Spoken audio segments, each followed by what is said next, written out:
Iran के supreme leader Ali Khamenei की मृत्यु के बाद ग्लोबल मीडिया का सबसे बड़ा सवाल यही है कि अब ईरान का अगला लीडर कौन होगा।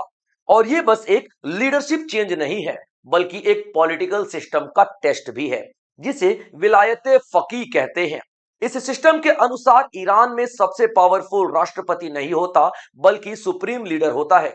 यानी कि डिफेंस, इकोनॉमी, रिलीजन, बजट, सभी पे उसी की सुप्रीम अथॉरिटी चलती है। इसी वजह से इस पोजीशन को ज्यादा समय तक खाली नहीं रखा जा सकता। तो दोस्तों, आज हम देखेंगे कि कौन हो सकता है ईरान का अगला सुप्रीम लीडर और किस प्रक्रिया यानी कि किस प्रोसेस से। तो चलिए आगे देखते हैं। लेकिन जो भी साथी दोस्त एस्पिरेंट इस प्लेटफॉर्म पे नए हैं, सब्सक्राइब जरूर कर लीजिएगा दोस्तों, क्योंकि इस तरीके के बेहतरीन लेक्चर्स में आप लोगों के लिए आगे भी लेकर के आता रहूंगा। तो दोस्तों, हुआ क्या है आप सभी को पता है। अली खामेनेई, ठीक है बच्चे, क्या नाम है इनका? Ali Khamenei. इनकी मृत्यु हो गई है और इजराइल यूएस ने जो स्ट्राइक किया है, एयर स्ट्राइक, उसमें इनकी मृत्यु हो चुकी है। अब देखिए बच्चों, ये केवल एक ईरान की बात नहीं है, क्योंकि अली खामेनेई क्या है, शिया मुस्लिमों के लीडर थे। अली खामेनेई शिया मुस्लिमों के लीडर्स हुआ करते थे।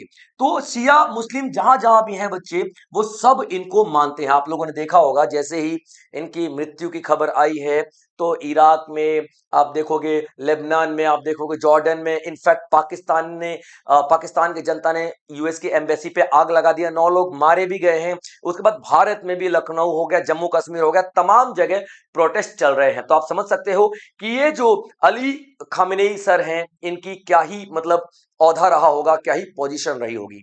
तो इनकी मृत्यु के बाद सबसे बड़ी बात आ जाती है कि अब अगला लीडर कौन हो सकता है। यानी कि इसका प्रोसेस अब शुरू हो चुका है ईरान में, और बहुत फास्ट प्रोसेस चल रहा है। लेकिन देखते हैं कि क्या क्या पॉसिबिलिटीज है यहां पे। अली खामनेई की मृत्यु के बाद, जैसे ही अली खामनेई की मृत्यु हुई, तो एक टेम्परेरी लीडरशिप अरेंजमेंट की जाती है। टेम्परेरी लीडरशिप अरेंजमेंट जैसे कि हर एक देश में किया जाता है, कोई इंपॉर्टेंट लीडर की डेथ हो गई, तो एक टेम्परेरी लीडरशिप की, भैया ये मेन डिसीजन अब कौन लेगा। क्योंकि जैसे कि मैंने आपको बताया, सुप्रीम लीडर जो होता है ईरान का, वो डिफेंस का भी डिसीजन लेता है, बजट का भी डिसीजन लेता है, इंटरनेशनल लेवल पे जो भी मुद्दे चल रहे होते हैं, अगर ईरान उसमें शामिल है, तो उसमें हर चीज में इसी का डिसीजन चलता है। तो इतना इंपॉर्टेंट पोजीशन को यूं ही खाली तो नहीं छोड़ सकते। तो टेम्परेरी यानी कि कुछ समय के लिए लीडरशिप अरेंजमेंट किया जाता है। अब यहां पे आप देखेंगे कि किसको सबसे ऊपर माना जा रहा है इस टेम्परेरी सिस्टम में। यानी कि अभी आप लोग देखोगे, एक सीनियर क्लेरिक हैं, अलीरेजा अलीरेजा अराफी। ठीक है बच्चे, याद रखना, अलीरेजा अराफी, अलीरेजा अराफी, इनका नाम अली रेजा अराफी है। ठीक है बच्चों, अली रेजा अराफी। अब आप लोग देखोगे अली रेजा अराफी कौन है, तो एक बहुत बड़े ऑथर भी हैं, जो कि मुस्लिम्स की किताबें लिखते हैं, और बहुत बड़ी फिगर है, बहुत बड़ी फिगर। ये जो क्लेरिक शब्द है ना बच्चों, CLERIC, क्लेरिक का मतलब होता है धर्म गुरु। जैसे भारत में धर्म गुरु है हिंदुओं के, वैसे इस्लाम के धर्म गुरु जो है उनको क्लेरिक कहा जाता है। तो यहाँ पे अली रेजा अरफी को जो टेम्पररी लीडरशिप के रूप में देखा जा रहा है कि हाँ भैया, कुछ समय के लिए आप यहाँ पे बन जाइए। यानी कि जो एंटरिम लीडरशिप बनाई जा रही है थोड़े समय के लिए, उसमें मेन लीडर इन्हीं को देखा जा रहा है। और हाँ, नो डाउट, यहाँ पे आप आगे चल के देखोगे कि ये मेन लीडर बन सकते हैं, क्योंकि दावेदारी इन्हीं की सबसे ज्यादा मजबूत है। ठीक है बच्चे, अभी देखिए क्या होता है, एक लीडरशिप काउंसिल बनाई जाती है। ठीक है बच्चे, एक लीडरशिप काउंसिल बनाई जाती है। किसी इंपॉर्टेंट लीडर, जैसे कि अभी सुप्रीम लीडर की डेथ हो गई, तो उसके जगह पे काम कौन करेगा, तो लीडरशिप काउंसिल बनाई जाएगी। इस लीडरशिप काउंसिल में कितने मेंबर होते हैं? 3 मेंबर होते हैं। और इन 3 मेंबर का जो सबसे बड़ा पद है, वो इनके पास है, अराफी जी के पास। ठीक है, वो अराफी के पास सबसे बड़ा पद आप लोगों को देखने के लिए मिलेगा। तो ईरान का जो पॉसिबल है कि ये आने वाले लीडर बन सकते हैं। ठीक है बच्चे, चलिए अब देख लेते हैं कौन है अलीजा अराफी जी, अली रेजा अराफी जी। तो शिया क्लेरिकल है, क्लेरिक है। जैसा कि मैंने आपको बताया कि शिया मुस्लिम बहुत ज्यादा दुखी हैं, क्योंकि शियाओं के यूं कह लो आका हुआ करते थे अली खामेनेई जी। तो शिया मुस्लिम के बहुत बड़े ज्ञाता ये भी माने जाते हैं। अब ये देखिए, असेंबली ऑफ एक्सपर्ट के डेप्यूटी चेयरमैन है, असेंबली ऑफ एक्सपर्ट के डेप्यूटी चेयरमैन है। अभी असेंबली ऑफ एक्सपर्ट क्या होता है? असेंबली ऑफ एक्सपर्ट, कुछ एक्सपर्ट्स का एक ग्रुप होता है जो कि वोट करके चुने जाते हैं। यानी कि इनको जनता वोट करती है, जनता वोट करती है। लेकिन सर, इनको नॉमिनेट कौन करता है? तो देखिए बच्चे, नॉमिनेट किया जाता है इनको इनके द्वारा, लीडरशिप काउंसिल के द्वारा। ठीक है बच्चों, याद रखना, लीडरशिप काउंसिल। अब जनता इनको वोट करके लेकर के आती है। डेप्यूटी चेयरमैन है अभी अराफी और असेंबली ऑफ एक्सपर्ट के, ठीक है बच्चे। असेंबली ऑफ एक्सपर्ट में जो लीडर्स होते हैं वही डिसीजन लेते हैं, हम मतलब मेन डिसीजन लेते हैं। जैसे कि आपने देखा कि अली खामनेई सर है, वो मेन सुप्रीम लीडर है, लेकिन उनके नीचे जो ग्रुप है वो कौन सा है बच्चे, असेंबली ऑफ एक्सपर्ट। तो असेंबली ऑफ एक्सपर्ट आगे कुछ मेन डिसीजन लिया करेगी, ठीक है। तो असेंबली ऑफ एक्सपर्ट के ही डेप्यूटी चेयरमैन आप लोग देखोगे किनको, तो अली रेजा अराफी को। अब देखिए ये former member of guardian council के फॉर्मर मेंबर भी रह चुके हैं।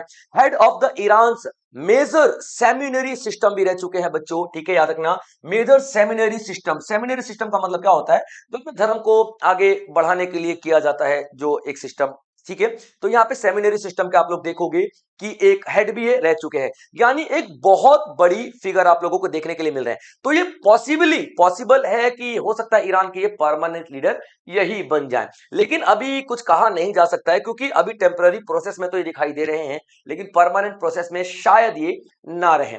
अब आप देखोगे ईरान लीडरशिप काउंसिल 2026, अभी जैसा कि मैंने आपको बताया कि टेम्परेरी समय के लिए जो लीडरशिप काउंसिल काम करती है, यानी कि अली खामनेई के मृत्यु के बाद टेम्परेरी समय के लिए जो लीडरशिप काउंसिल रहेगी वही मेन डिसीजन लेगी, जब तक कि मेन लीडर नहीं चुना जाता।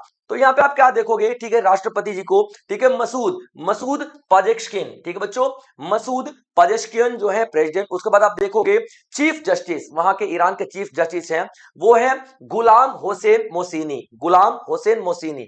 उसके बाद आप देखोगे यहाँ पे जूरिट मेंबर, ठीक है, अली रेजा अराफी। ये तीन नाम आप लोग देखोगे, ये तीन नाम सबसे ऊपर आपको दिखाई देंगे। यानी मैंने क्या बताया था आपको, लीडरशिप काउंसिल काम करेगी जिसमें 3 मेंबर होंगे, 3 मेंबर में सबसे ऊपर आप लोगों को अली रेजा अराफी दिखाई देंगे। क्लियर पॉइंट बच्चों। और जब तक कि नया लीडर नहीं आ जाता है, ये 3 लोग ही लीडरशिप काउंसिल को लीड करेंगे और ये लीडरशिप काउंसिल ही मेन डिसीजन लेगी। क्लियर बच्चे यहां पे। चलिए आगे देख लेते हैं, why is the supreme leader so powerful, क्यों सुप्रीम लीडर बहुत ज्यादा पावरफुल है।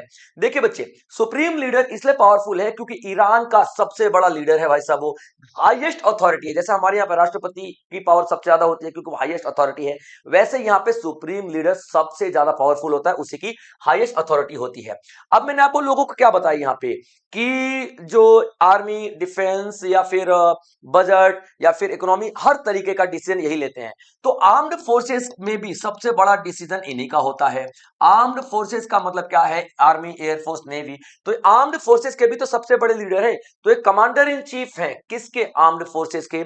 उसके बाद यहां पे देखिए एक इस्लामिक रिवोल्यूशन गार्ड कॉर्प, ये भी एक पैरेलल आर्मी ही है जो कि ईरान में काम करती है, इस्लामिक रिवोल्यूशन गार्ड कॉर्प। तो इसको भी वही देख रेख करते हैं, इसके सीनियर भी वही माने जाते हैं।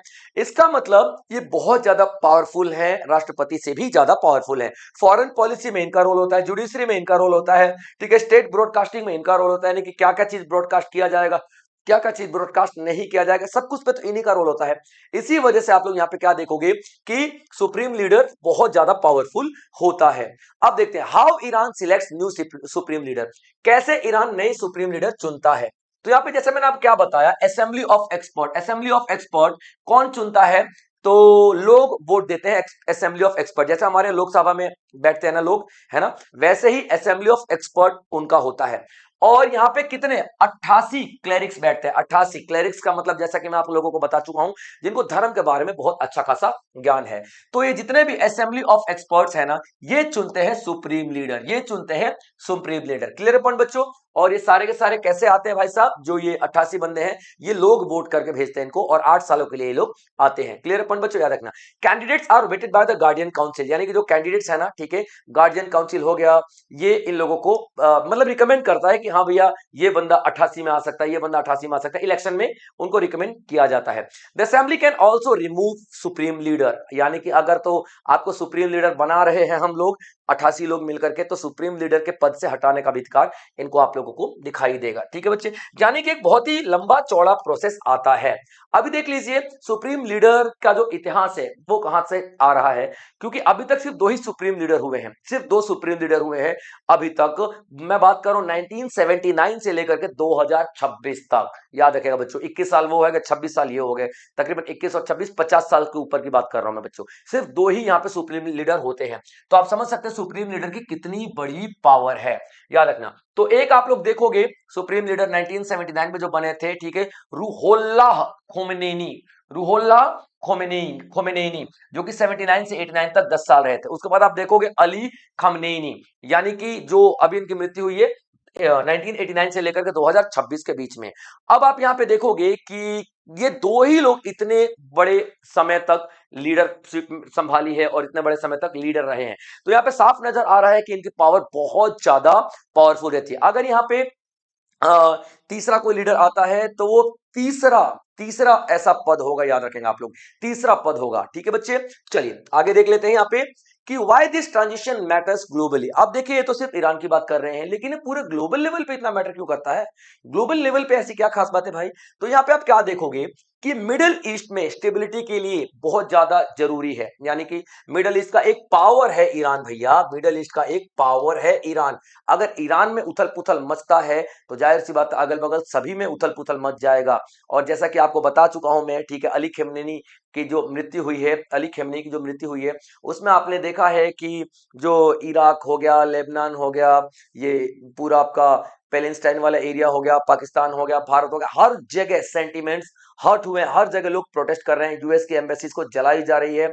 और आप यहाँ पे देखो सऊदी अरेबिया पे अटैक हो रहे हैं, यानी कि पूरा विश्व तहस नहस होने के कगार पे है। कल मैंने एक वीडियो अपलोड किया, आप लोग जाके देखिएगा कि मैंने पूरे डॉट्स जोड़ के बताए हैं कि वर्ल्ड वॉर थर्ड किस तरीके से होने की पॉसिबिलिटी नजर आ रही है। कल ही डाला था मैंने 8:30 बजे, आप लोग जाके एक बार उसको देखिएगा। ठीक है बच्चे, तो याद रखना, तो मिडिल ईस्ट का सबसे बड़ा पावर है आज की डेट का ईरान। तो ईरान में अगर खलबली मचेगी तो जाहिर सी बात है भैया इनस्टेबिलिटी आ जाएगी। तो ईरान में भैया अगर स्टेबिलिटी रखेंगे तो ही मिडिल ईस्ट में आप लोगों को स्टेबिलिटी नजर आएगी। उसके बाद यहाँ पे देखो implications for Iran Israel tension, जाहिर सी बात है भैया ये मेन टेंशन ईरान और इजराइल की टेंशन की वजह से हुआ है। उसके बाद आप यहाँ पे देखोगे ऑयल रूट्स बहुत ज्यादा इफेक्ट होंगे, ऑयल रूट्स, यानी कि आप देखोगे ईरान, ठीक है, ईरान के नीचे, ठीक है बच्चों, ईरान के नीचे आप लोग क्या देखोगे, ईरान और ओमान के बीच में क्या बहती है, ईरान और ओमान के बीच में एक समुद्री रास्ता है, उसको हम क्या बोलते हैं, स्ट्रेट ऑफ हॉर्मुज कहते हैं। अब आप लोग देखो, एक स्ट्रेट ऑफ हॉर्मुज अगर ब्लॉक हो गया, यानी कि ईरान ने बोला भैया हमको नहीं, हम तो भैया यहाँ पे अपना काम धाम करेंगे, हम तो किसी को नहीं आने देंगे, तो 20 से 25% का जो पूरा का पूरा आप लोग देखोगे यहीं से एक्सपोर्ट इंपोर्ट ऑयल का होता है। 20 से 25% भाई साहब, 20 से 25%, बहुत बड़ी मात्रा आप लोगों को यहाँ पे देखने के लिए मिल रही है। भारत का तो बताएं तो 80% के आसपास लिक्विफाइड नेचुरल गैस यहीं से आता है, 40 से 50% के आसपास तेल यहीं से आता है। और आप देखोगे एशिया में एकदम से तबाही तक मच सकती है, 70% के आसपास एशिया में पूरा यहीं से ही आता है, स्ट्रेट ऑफ हॉर्मुज से ही इंपोर्ट होता है। अगर तेल का सप्लाई डिस्टर्ब हुआ तो पूरे एशिया में, इनफैक्ट भारत के अंदर भी बहुत ज्यादा महंगाई बढ़ जाएगी, इकोनॉमिक क्रैश तक होने के चांसेस रहेंगे, इतनी ज्यादा टेंशन बढ़ जाएगी भाई साहब। तो ऑयल रूट्स अगर डिस्टर्ब हुए तो भैया ग्लोबल इकोनॉमी डिस्टर्ब हो जाएगी। प्रॉक्सी कॉन्फ्लिक्ट दिखाई देंगे। प्रॉक्सी क्या होता है देखना बच्चों, प्रॉक्सी का मतलब होता है मैं युद्ध नहीं करूंगा, किसी और के जरिए करवाऊंगा। जैसा कि देखिए ईरान है, ईरान, लेबनान, सीरिया और यमन, यहां पे आप लोग देखोगे अपने संगठन बना के रखा हुआ है। ईरान के पास 3 संगठन है, याद रखना बच्चों, ईरान के पास हिजबुल्ला आप लोगों को पता होगा, ठीक है, आप देखोगे हिजबुल्ला, ठीक है, हिजबुल्ला आप लोगों ने सुना होगा, हिजबुल्ला एक तो ये हो गया, ठीक है बच्चों, हिजबुल्ला संगठन हो गया। उसके बाद हूथीज हो गए, ठीक है बच्चों, उसके बाद आप देखोगे हूथीज हो गए, ठीक है। उसके बाद आप यहाँ पे देखोगे हमास, जो कि पैलेस्टाइन वाले एरिया में रहते हैं, ठीक है, हमास, ये सारे के सारे जो है ना ये किसके, ईरान के ही हैं। ये प्रॉक्सी वॉर करते हैं, ईरान नहीं डायरेक्टली लड़ता, इनको बोलता है कि तुम जाओ जाओ अटैक करो, जाओ जाओ अटैक करो, तो ये ईरान इनसे अटैक करवाता है, खुद नहीं जाता। तो इसको क्या बोलते हैं हम लोग, प्रॉक्सी वॉर बोलते हैं। तो पूरी ओवरऑल पिक्चर देखते हो आप लोगों को क्या लग रहा है कि भाई साहब जो अभी ईरान की पिक्चर है, यानी कि जो ईरान की कहानी है, पूरी दुनिया की कहानी, पूरी दुनिया की तस्वीर बदलने वाली है। तो दोस्तों ये पूरा पूरा सेशन था, मैंने आप लोगों को 3 पूरे सेशंस में सारी सारी चीजें कवर करवाई हैं। एक मैंने आपको बताया था युद्ध क्यों हुआ, दूसरा मैंने आपको बताया था भैया हो गया है और अली खमेनी साहब की मृत्यु हो चुकी है, अब पूरा विश्व कैसे इस युद्ध में अटकने वाला है। अब मैंने आप लोगों को क्या बता दिया है कि भाई अब नया लीडर कौन बनने वाला है और सिलेक्शन का प्रोसेस क्या होता है और सुप्रीम लीडर में कितनी पावर है कि पूरी दुनिया में तहलका मचा हुआ है। अब जो कल मैं आप लोगों को लेक्चर दूंगा वही दूंगा कि इंडिया पे इसका क्या असर पड़ने वाला है, इंडिया क्या क्या चीजें इंपोर्ट करता है, इंडिया कहां पे खड़ा है, किन का साथ देगा किन का साथ नहीं देगा, क्योंकि अभी इजराइल से मिलकर के आए नरेंद्र मोदी और वॉर हो गई। ठीक है, तो चलिए जो भी है ये आपका पूरा टॉपिक आज मैंने कवर कर दिया है, और जो भी साथी यहाँ पे इस प्लेटफॉर्म पे नए हैं सब्सक्राइब जरूर करके जाइएगा दोस्तों, क्योंकि आपके सब्सक्रिप्शन हमें हौसला देते हैं। जय हिंद।